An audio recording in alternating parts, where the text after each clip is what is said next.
Good morning and welcome to this webinar entitled Digital Transformation, a Data Management Culture. Firstly, just let me introduce myself. My name is Andy Joss. I'm Head of Data Governance for Informatica here in EMEA. And this morning I'm joined by Mel Parker. Mel, would you like to introduce yourself?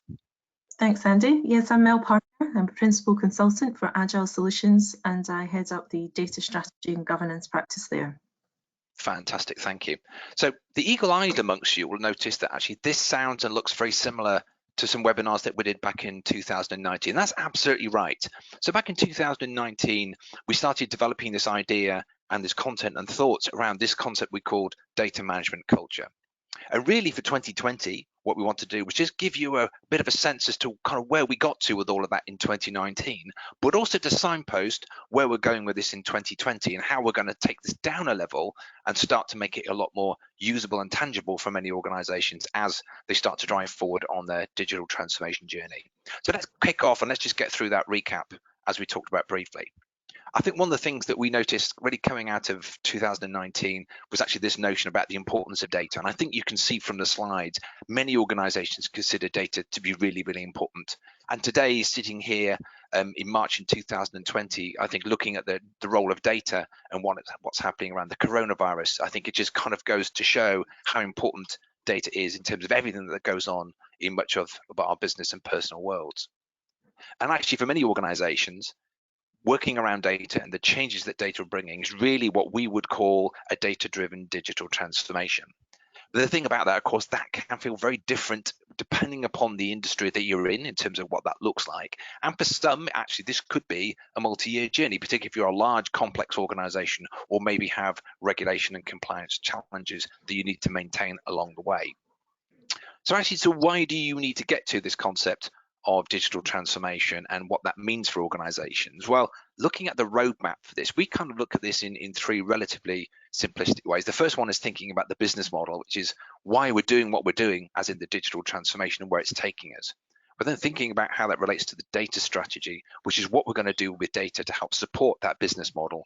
And of course, then the data organization, which is how we're going to enable that data strategy to deliver the requirements for the business model and therefore the business as it's going forward. A digital transformation, if you think about it, it varies from industry to industry, but as a generic outcome for many organizations, it's about being a lot more focused and targeted on meeting the needs of both today's and tomorrow's customers, but at the same time, becoming more operationally efficient. And throughout the rest of this webinar and the rest of 2020, we're going to talk to you about how organizations are actually achieving that. I think one of the key things that we spotted really during 2019 was where digital transformation was, but more important, where it was getting to. And that was the idea that for many organizations, the process of digital transformation and the process of the business really drives data. What we're starting to see and have seen from organizations who are making a success of this is now data is starting to drive the process. And I think that's an important distinction between where we were and where we are, and more importantly, where we're going. Let data help drive the process, help data drive the organization in terms of what we do and how we do it. But actually, many organizations will do some of this already. Many organizations have a data culture. So are they in good shape for digital transformation? I think we'd argue that what's missing is a data management culture. So it's not just about capturing, collecting data, but it's also about how we manage it and use it to maintain its value throughout the life cycle of its use and across the organization. So why do they need this data management culture? Well, actually, it's very simple. It's because like any asset, data doesn't look after itself, and data doesn't magically do whatever people need to do with it. And for the simple reason is if we don't have the right data maintenance and data care, the value and usefulness of that data drops quite significantly. So at 2019, we talked about this concept of data management culture and the type of capabilities and the ideas that kind of sit within that. Now, we did 4 webinars last year and we did a series of roundtables, so we're not going to repeat all of that. But really, you can go back and relive this through by just doing a search on the internet for data management culture. You'll find all 4 webinars which will go into this subject in a lot more detail. Point being is when you start to put all of these things together, that's how organizations are really transforming around data and then how they're getting value from data in terms of what it is they're trying to do around their strategy. So recapping from last year, the categories of the data management culture that we really focused on. The first one was around data strategy and collaboration. Second was around the governance of data and how data is managed. Third is around process. That's not just technical processes and business processes, but processes across the organization in whichever shape or form. And of course, architecture and technology, the way that we go about doing this. So that was really what we covered off back in 2019. A brief recap for today. We're just going to focus briefly on the concept of data strategy and collaboration. So I'm going to hand over to Mel at this point. Mel, do you want to pick up the story? Sure. Thanks, Andy. So a big piece of what we're talking about around data culture is exactly that. It's a change in data emphasis. So when we talk about data strategy, we're talking about how do we understand the actual functional need for data? How do we ensure that we know how to use and collect that data? Do we even know how to do that data maintenance and care within the boundaries of the organisational skills that we have? And if we don't have it, how do we create it? And actually, what does it look like? So for me, it's all around the data management culture, ensuring that the organisation really truly understands why it's using data for the right reasons. Do we get it from the right place? Can we understand it? And if it doesn't exist, well, can we create it? And actually, when it comes to quality, is it the right data? Is it trusted data? So between that, we can move on to really looking at how data strategy plays a part of that. When we're talking about data strategy and data governance, it does require a maturity shift, because what we tend to find at the moment with some of our clients is that some focus could potentially be on data analytics, data science, marketing trends, or indeed at the other end of the scale, which is to do with the end users. So they understand the systems very well, they understand what data they need to use within their actual line of business. But the whole point of bringing that strategy together and then understanding the data governance that underpins this is to make sure that we've got the right management processes, quality, enterprise level processes that can actually ensure that data is extrapolated across the enterprise, and that we know that we can actually then harvest those trends and patterns and make them available across the organisation. So what we're really trying to drive with collaboration with the data is ensure that from that strategy position that we're driving some of the outputs of those business outcomes and objectives, making sure that we can then drive that innovation and change to then drive some of the insights from that data. But in order to do that, it isn't just as simple as one system, one data lake. What we're looking at is a full data supply chain. Data governance and management practices that have been around for a while, but they are really necessary to drive some of those rules, tools and techniques and practices. And of course, across all of this, we need cross-functional roles and responsibilities in the shape of a data organisation that can handle this stuff. So we all know that it's quite a big ask. So we're not asking everyone to do this in its entirety. Clearly, it is a phased approach, and we talk about it in terms of journeys. But we need to really be able to measure what it is that we're actually doing and refining that measurement to make sure that are we still on course to do the right thing? Do we still have the right data for the business outcomes that we suggested? Do we have the right tools and techniques? Do we have the right platforms? And therefore, do we have the right sort of data skills to underpin this? So this diagram just really demonstrates from left to right, how do we measure those and test those assumptions? What kind of platforms and capabilities will we require? And then what kind of education, governance and collaboration will we need for the scaled approach that we might need in the future? Some of the outcomes that I was talking about before, well, tends to focus on in the value proposition. We need to start small but think big at all times. Do we understand what value this is going to create? Now, this value proposition may take forms of better efficiencies and effectivity, or it could be that we want to promote new revenue generation. So how do we go about making sure that it's fit for purpose in that sense? We always want to drive a user-centric decision culture, adopt new thinking as a data strategy foundation. Basically what that means is always take it to the heart of the people that are making those decisions and using the data wisely. Are we outside-in approach, or are we looking at really turning the old traditional world into the new world? There shouldn't be any surprises around that effectivity, as I said before, but it has to also be relevant in terms of those operational decisions. There's no point in fixing data for things that were true maybe 2, 3, 4, 5, 7 years ago. We need to be able to set that up for new business models. We have a distributed set of data, connected data across enterprise. Clearly that is in line with regulation, etc., but we need to have a balance of the set of rules and the security platforms we can distribute that. The frictionless data management platform that we talk about is where we're talking about new technologies that are coming into the market. We understand advances in AI and process automation. How do we understand what that orchestration looks like, and how will that help us in the future? And of course, across all of this, it's about continuous learning and knowledge. We always need to make sure that we have a data education and literacy programme in place.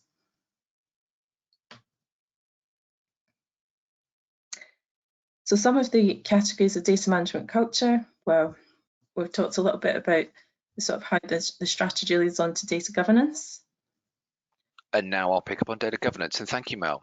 So I think one of the really important things about data strategy and collaboration, and we visited this in a lot more detail, when we did the full webinar back last year, is actually that linkage between where the business is going and the business model all the way down through the data strategy and then the data organization. It's really important, I think, to get those aligned to ensure that we have success and drive the outcomes that Mel was talking about. Let's pick up on one of those topics, which is really around data governance. And one of the things that we've seen a lot in organizations, really across EMEA and other markets, is actually the role of the Chief Data Office and the role of the Chief Data Officer. Now, in many organizations, the reporting line can vary, so that's quite a fluid model, if you like. But actually, it's really about having the key people and the key organizational structure that ensures that the data can be utilized, managed effectively, and to drive value for the organization, but to do it across the organization, one of the key points that Mel was talking about just now. And thinking about simple things like, we think very much about DevOps, but also we need to think about data ops as well. We need to think about how, from an outside-in viewpoint, but how we think about customer success management and how we think about how we use IT and the IT capabilities that we have to support the change in the business models and the change of delivery around that data strategy. So there's lots of different examples of what this can look like. So there's no one fixed model, but I think it's really important to focus on those outcomes that Mel was talking about just now. For many organizations, of course, governance is also about structure, roles, and responsibilities, and that's absolutely right. And depending upon the size, the complexity of an organization, in many cases, it's about having the right model for an individual organization at their maturity of what they're trying to do around data. Some are very data centric, in which case then they may have a lot of maturity around how they manage data and drive that data management culture. For others, data may be a byproduct, or it may be seen as an ancillary thing, yet we recognize, I think, in so many cases how important it is. So having the right structure in place is really, really important. And again, I don't think there's one fixed model in all of this, but we see some common attributes across many different organizations. For me, I think one of the key things is about the data team. And it's thinking about that data team who are going to take care of that data. So when we talked about maintenance and care of data, it's them, not just sitting in IT, but also business and other parts of the organization working together. And again, that's why collaboration, as Mo was talking about, becomes so important. And it's about making sure we're doing all the right things. And for many, it's about the combination of the hard skills that team needs to have, the subject matter expertise that they bring, the knowledge and the insights they have, but along with soft skills. And that's one of the things that we've seen around this concept of data management culture, the ability to think about things from an outside-in viewpoint, the ability to collaborate across teams that maybe haven't collaborated or worked together before. It's also asking questions, and not necessarily the right questions, but different questions, and also about communication, about how we get the organization to understand the value of data, and of course things like creativity. Let's thinking outside the box, doing things differently, and looking at opportunities and challenges from a viewpoint that the data team very often are the only people that can. So having the right data team, we feel, is a really important part of this, and having the right capabilities and the right skills, again, becomes important in terms of how organizations take advantage of data and drive that data management culture. But thinking about governance, one of the key things that we highlight to many organizations, and we talked a lot about this in the webinar last year, is that everyday organizations make a lot of decisions, but in many cases, they're making them without enough understanding or context of the data that they're using to make the decision on. So that leads to this one very simple assumption. Actually, people assume a lot about data. And the problem is we know what assume makes. And I guess everyone on the call probably knows that famous story of what assume makes. But actually, more importantly, the impact of these assumptions can be really quite profound. And that's really where the role of data governance comes into play, is to help organizations understand if they're missing or have missed opportunities to try and prevent these things from happening. Trying to make sure we have the right data and the right understanding and context of data so the right decisions are being made when using that data, whether it be judgment or action. In many cases, we can have over or under confidence in data, in which case maybe we're making incorrect or maybe not optimal decisions. And of course, these assumptions very often generate misunderstanding. And in some cases, we can have all of these and more.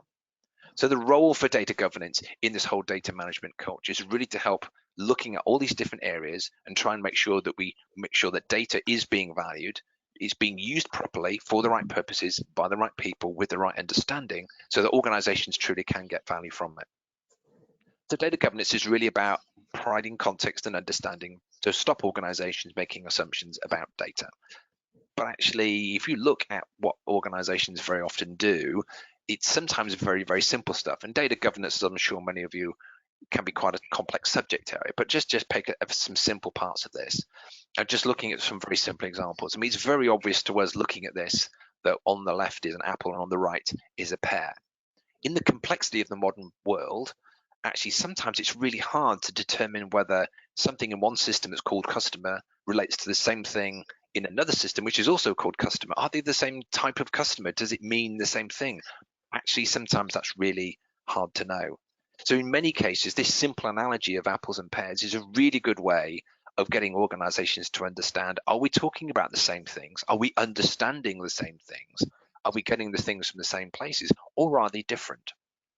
Simple example, but just to highlight the role of a really common problem in organizations where data governance comes into play. And when you're thinking about governance, let's just start to think about some of those kind of core capabilities. So being business-led, I think, is really important, but also it can be IT-led. More importantly, it's about the collaboration between the two. And the types of data that tend to sit in this space, starting from the bottom, is transactional data, the data that's the lifeblood of many businesses, but of course, metadata that sits above that, the data about that data. Reference data, there's reference points in the organization that keep things tied together. And of course, master data, giving us that view of data that really helps us unlock the value, but built on this pyramid. And I encourage many organizations to think of governance about building this pyramid, about having all these capabilities in place and having that collaboration between business and IT to really unlock the value of data so that we can get that context that we talked about earlier. And that's what's going to help drive meaning and understanding, which will then help drive value for that data. So the third part of what we went through back in 2019 was to talk about process and what it means and a new approach to process. So Mel, I'll hand over to you. Thanks, Andy. Yes, so when we're talking about a new approach to process, it's really in the traditional approach that I was talking about earlier was very much a shift from the left to the right. But what we're starting to understand through some of the digital transformation programs for some of our clients, we understand now that actually it's a shift from the right to the left. And what we mean by that is the more process-enabled driven automation that we're moving towards, we're understanding now that it's actually becoming much more real time. There's shorter latencies within the touch points between manual and automation, obviously.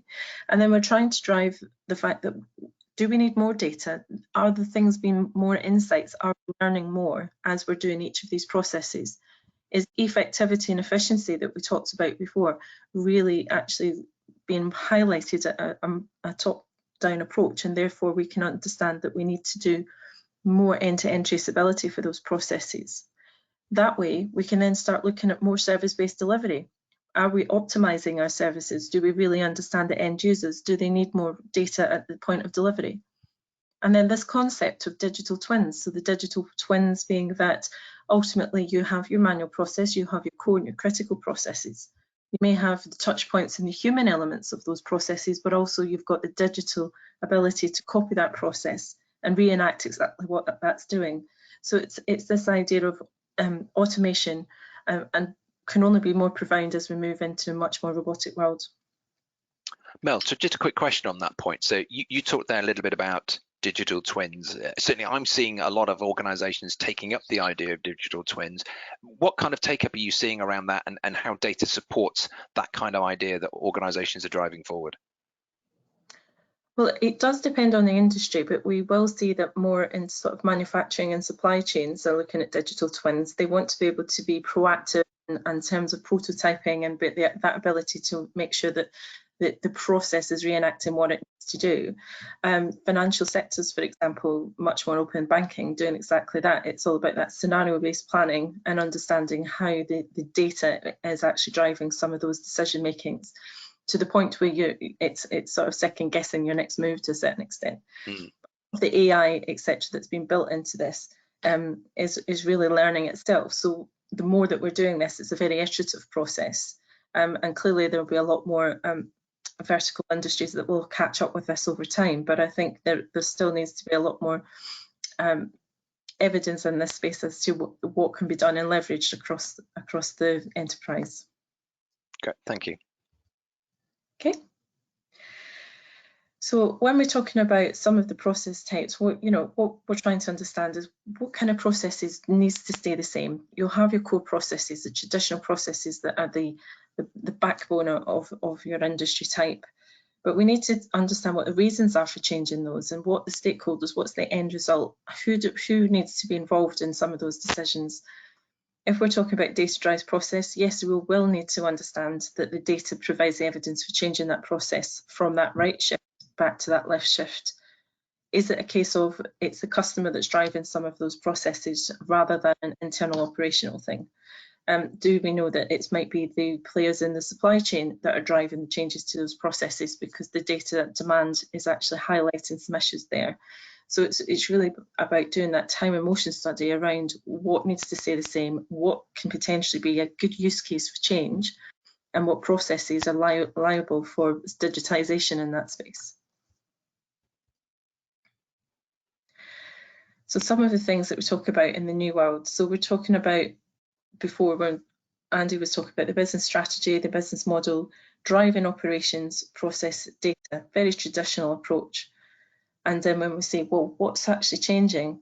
Well, the business model can go into two factions. We talk about the traditional processes, but we also talk about digital operations, whether that be the digitized version of your traditional business model, or indeed a complete new rethink of how you have to do things differently. So the more we have digital operations as well as your core traditional operations, that will drive digital processes. Therefore, you're going to need an absolute more data-driven world to support those digital processes in the new world. And it's also a very much two-way relationship between the two. So the digital will require more data, but the data should be able to drive that process as well as it starts to learn more through time. So Mel, I think I guess the point you're making here is that point we were talking about earlier, which is the idea of data driving process. And maybe I think what you're saying here is maybe there's a combination of process driving data and data driving process. Yes, I believe so. Cool. It really just comes down to the fact that you can design that digital process, and clearly if it's to remove certain touch points, for example, things will evolve over time even in that. So do we need more data to support the evidence to then drive more automation as it comes in, or can some things be left alone, and then actually some of those processes themselves may morph into something different? Continuous changing world. Okay, thank you. So we'd like to touch on some of the data and information products, because I think when we talk about digital transformation and digital operations, I suppose some of our leaders in this space and some of our stakeholders really need to understand, well, what do we mean by that? So some of the data and information products that we're seeing more and more, we're seeing a huge shift away from your traditional reports or a product or a sort of KPI report, a sort of business financial forecast for the end of the month, and moving much more into how do these data and information products actually help your operations? Well, here's some of the characteristics that we would see in a data or information product that's either useful for continuous decision making, or it's going to be used as a sort of offshoot of some of those traditional processes that you would undertake in a traditional business model. But they will be very much, in terms of their basis, they will be automated to a very high degree. They'll be intelligent themselves because they will be building in sort of measurements and KPIs and quality statistics. You'll actually understand what is this product trying to tell me. They're based on self-service models. So what we mean by that is whether it's self-service from a customer base, a supply chain base, or even your end user base, it's relearning more touch points on how it can relearn itself. We've got these actual products of data that are built upon new data sets, new patterns, new trends. So how do we bring in that new learning from the outside in approach into the actual architecture of what we've got? Metadata is very much key here because it's more about data. So, and therefore the timeliness is really important, and we need to combine that with both the physical and the digital operations. But most of all, it will start to drive, I see, a new trend in the data and analytics space. So I have talked about the outside-in approach, and what we mean by this is that it really comes down to centricity. I've got an example here which is about customer centricity, but it could be product centricity, asset centricity, but really it's just some of the key points about what we mean by this. So ultimately, the outside-in delivery approach is looking at where is the operational value from the customer's viewpoint. This is why we've got a lot of user-centered design, human-centered design coming out of business analysis work that we see more and more, because really what we're trying to drive is that it's not just changing business operations and digitalization for the sake of it, we're actually providing better outcomes for that customer. The data management culture in this instance is driving the right behaviours and disciplines, and the actual design thinking and the creativity that Andy was talking about before, about how do we disrupt and actually explore how to make that process for the customer a lot more inventive, easy to digest, easy to engage with, and therefore hopefully return on revenue becomes better. Innovation is always key in this. The better ways of driving things, I think, from the position of creating apps about 10-15 years ago now into truly flexible structures for the customer to engage with whichever company that they're buying from. Flexibility is also key, because what we need to do is actually support that decision-making ability. There'll always be changing demands and priorities, and for what we're seeing today, there is always business continuity that we have to consider as well. Hence the data supply chain. So how do we make sure that all of our suppliers, our partners, our vendors, even our internal organisation structure is set up so that from point A to point B, we have a fully embedded data supply chain. Data literacy is really there where we come to understand those cross-functional teams. It's kind of there with the data management culture, but this is more around what skill sets do I need? How do I upskill? What's the maturity and what sort of those objectives that we need to optimize the skills within the organisation? It's not just about analytics, but it's also about end-to-end data management. So these are just a few things that you might want to consider when we talk about an outside-in approach for customer centricity. So that's what we've talked about in terms of process. I'll hand you back now to Andy to talk about architecture. Thank you, Mel.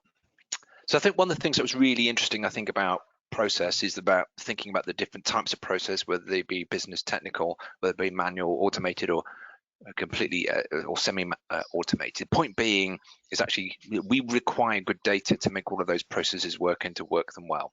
So part of this section is really talking about things like what type of capabilities, what type of architectures do we need to have, and think about some of the capability models, looking at this either from a top-down or a bottom-up viewpoint. From a top-down viewpoint, obviously we think about the organization, who's going to do what with roles and responsibilities, the processes, the workflows and the controls that we have to ensure we're doing the right things, and of course things like lineage and traceability actually that give us insight into what's happening to our data as it moves around and gets altered by the organization.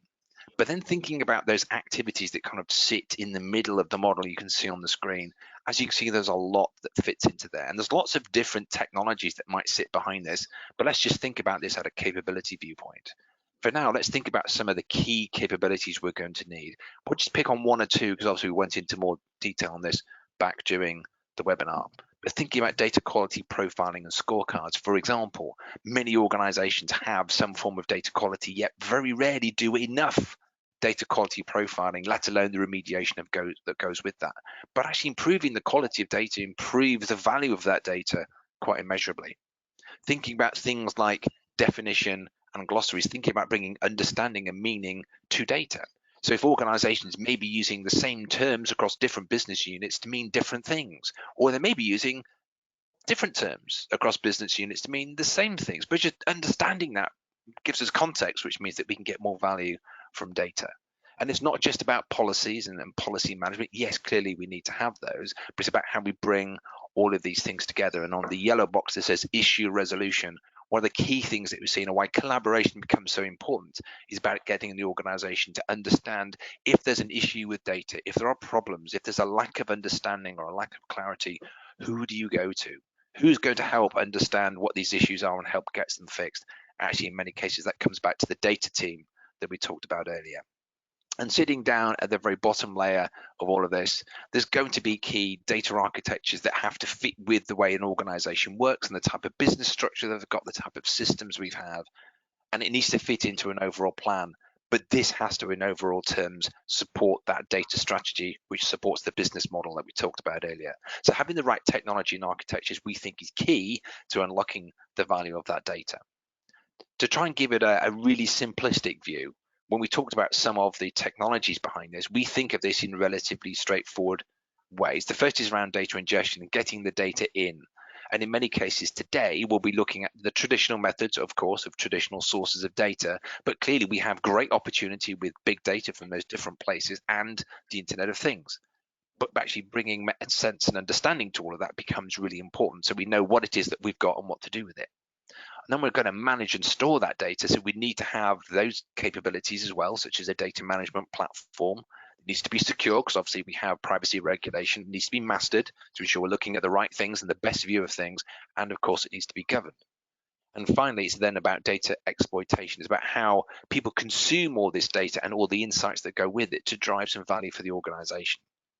So putting all of this together then gives us a series of capabilities that says, as we start to ingest these new forms of data or this existing data in different ways, as Mel was talking about, and we start to manage that data to ensure that we're keeping and maintaining the value of it, and then exploiting that data to do those different things and drive the outcomes that we talked about earlier, having the right capabilities in place becomes key to unlocking the value in how to do all of that.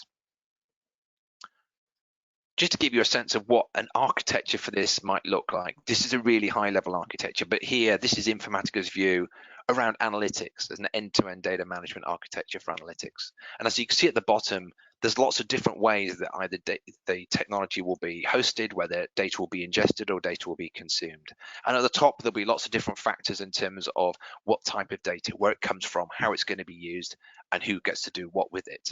But sitting in the middle are some of the key capabilities that we consider being really important in terms of how organizations unlock the value of that data through the consumers of the data. The one thing I just want to draw your attention to, and it was something that Mel was talking about earlier, was the rise in use of technologies like artificial intelligence and machine learning.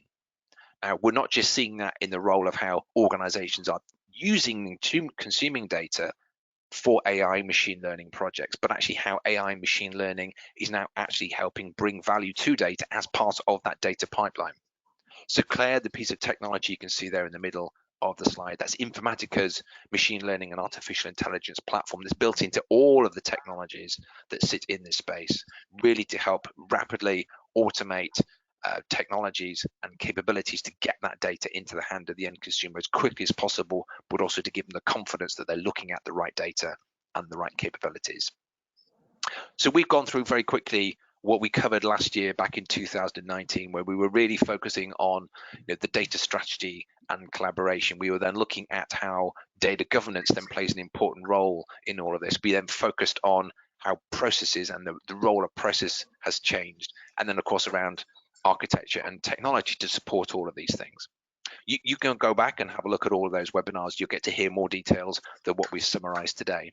But we wanted to give you a sense as to some of the key things that we've been seeing and the messages that we were talking about last year. We've had a few questions come in, so thank you to those that have submitted some questions. So we'll just take a few questions. So Mel, I've got a couple of questions for you, I think. So the first one up is, given those 4 topic areas, where would you recommend an organisation start on this journey? Or is that maybe too simplistic a question? Thanks, Andy. Well, I think that is the $64 million question, isn't it? But we all have the value to be able to say, yes, we'd like to start in one particular area, because clearly customers of ours, clients of ours, are always somewhere along that journey. Some start with architecture because they're trying to understand what's the current state of play, what kind of forms and architecture landscape are they dealing with at the moment. So it's always very wise to be able to say, yes, we're making steady improvements. We're starting small and scaling big. We're understanding where we need to be and making those incremental initiatives and projects towards that. However, it's always really important that no matter where you are along in that journey, that you stop to think about, are we on the right track? Are we doing the things for the right reasons? Do we have the right data? And should we start thinking about actually what is our data strategy? We need to understand, do we take it from a sort of, suck it and see approach, or do we actually lay down some principles and values and outcomes and measurements that we want to start to see to move that transformation program, move along those hurdles? So I would suggest that whilst it's always easier to start with data strategy, you will never be there. You'll always be at some point across that journey and map back to your strategic direction overall. And I guess added to that, and that was my point about the simplicity of the question, I guess many organizations are already doing some of these things anyway, and maybe across all of these 4 different categories, maybe just not necessarily joined up and kind of focused on the strategy as you were talking about. Exactly. And it's always about tying it back in a pragmatic way. We don't have the foresight now to say what's going to happen 5-10 years down the line, but we do understand that there can be things that we can change and transform within a good 18 months to 2 years time frame. So it really needs to link back to what is the business strategy, where are the objectives, what are we trying to achieve, and then aligning good data strategy to that. Cool, great, thank you. So another quick question. It was regarding the data team that we were talking about a little bit earlier. Question is, how important really are the soft skills that we talked about, and do senior data leaders really value them? Value them, yes, that's another good question. I mean, really what we're trying to get down to across this whole data literacy program is, do people understand data? And I think soft skills are really important here, because we need to be able to articulate and illustrate what does data do and how do we manage that data in much more simplistic language.